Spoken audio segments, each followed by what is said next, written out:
Welcome back to Black Politics with Chris Owens right here on Air America Radio. We're speaking with Congressman Major Owens, a 24-year veteran of the House of Representatives who retired in 2006, an early endorser of Barack Obama for President of the United States. And Dad, what can I say? I mean, Senator Clinton is the senator from our home state, New York. And, you know, there were some issues there that led us to not necessarily agree with her on her campaign to say that we're going to take a step away. And I want to get a better understanding of why you felt comfortable stepping away from Senator Clinton. Well, it was not easy, I assure you. I wrote an article for Huffington Post which talked about the vision of liberty leading the people, Delacroix's famous painting, and the Statue of Liberty. These are all women. You know, these people talk about men being sort of prone to not vote for women or not support women. The women have an attraction. There probably is many men attracted to that extra element of Hillary being feminine than anybody else. So you know, she was a heroine of mine. I'll confess, in fighting for her to get the Senate in New York, to win the Senate race in New York. And deliver us from the Republican evils. It was a great high point in my career. That was in 2000. In 2000, and it was just when they were in the White House, you know, they were great people. The delivery of Haiti, the Bill Clinton going into Haiti, despite the fact that 2/3 of the public opinion polls said that no, you shouldn't, and 2/3 of the Congress said no. It was a really brave act. And Nelson Mandela, you know, I sat next to Hillary Clinton in the White House when they had a special luncheon for Nelson Mandela and the Congressional Black Caucus members. And one of the little boy thrills that I experienced was sitting next to Hillary right there at the table. Anyway, so she's a heroine of mine, you know. But I began to get disillusioned because she was on the Education Committee. And she was going right down the middle and taking no particular, using her power and her visibility in any way to really take leadership in the battle for education reform. Not good enough for me. And then her interaction with the poor people in New York City. I don't know about the rest of the state.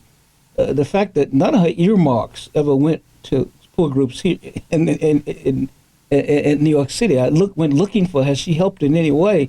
And it was always she had plenty of nice things to say about poor people and to go to functions and so forth. But it's kind of patronizing. But the real kicker, I think, was the war in Iraq, which was just really totally disappointing how she didn't follow her own. I just think she was pushed by neocons and some folks and wanted pushed by her desire to run for president. I mean, that's she calculated that down the middle in her desire to run for president. It was a time for profile and courage, which I think would have paid off differently. I know would have paid off. Yeah, she gave a great speech on the floor, and she gave all the reasons why she shouldn't support the war. Then finally, she was surrounded by this Democratic Leadership Council group, young guys that very arrogant, lacking in ideals, just robots sort of in terms of power, little bullies that bothered me a great deal. And it came home in the election in Brooklyn, where you ran. I'll disclose you were one of the candidates. Oh, our listeners know that. There were 3 black candidates and 1 white candidate who had $1.5 million in the race, and Howard Wolfson, who's everybody knows now, is very close to her. He's a top spokesman and so forth. Howard Wolfson announced that he felt that election was so important that he personally took time out from from serving as her assistant to come to Brooklyn because the winning of Yaski was so important that he felt that he should do that. Now, why a voting rights district created originally by the Congress for representation by the black minority, which is still underrepresented in Congress, why should it be so important to him to do that? And when I wrote a letter to not only to Senator Clinton, but to the whole Democratic leadership, that you ought to support in general, you ought to be supportive of voting rights districts carrying out their mandate and be supportive candidates in voting rights districts who represent those districts.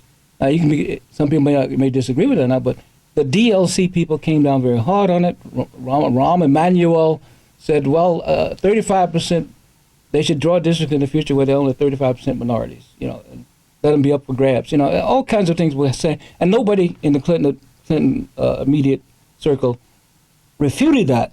So that was another. It all added up. The war in Iraq, the abandonment of the voting rights district, and the way in which those young people around her in the Democratic Leadership Council behaved.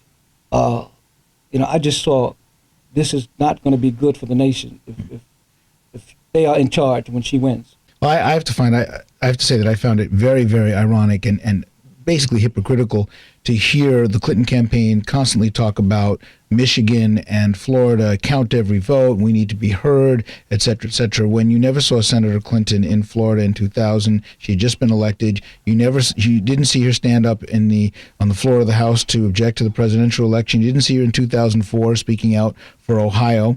You saw her talking about, you saw her let Barbara Boxer go, but she didn't go. So she didn't take the leadership role that she could have taken because she was calculating what was coming forward. And yet here she is making this speech about Michigan and Florida and acting as if she'd been wronged when essentially the Democratic National Committee rules had said, guess what? You guys move your primary up. No one's supposed to be on the ballot. So she puts her name on the ballot anyway. She disregards the rules and then claims that she got votes. I had a real problem with that. But we're going to have to... This election shows that ideals and morality go out the window. High sense are important, though. Abraham Lincoln took a stand on slavery before he ran for president, before he ran for public office. Most people don't understand that. That was a very unpopular position, even among people in the North. But he ran for president, and I think part of the reason that he came out of a crowd as a dark horse is that he was the one who had some moral push behind him. The idealism appealed to enough people to put him over the top. And I think Obama is the second miracle from Illinois, and idealism is playing a major role in the movement that he's building. And there's irony there because Obama very much is a creature of politics. He is a creation in some ways of a lot of machine politics that came out of Chicago. He mastered it in many ways, and he was lucky in terms of the elections that he was able to win. And so was Abraham Lincoln. That was said to be one of the dirtiest campaigns ever.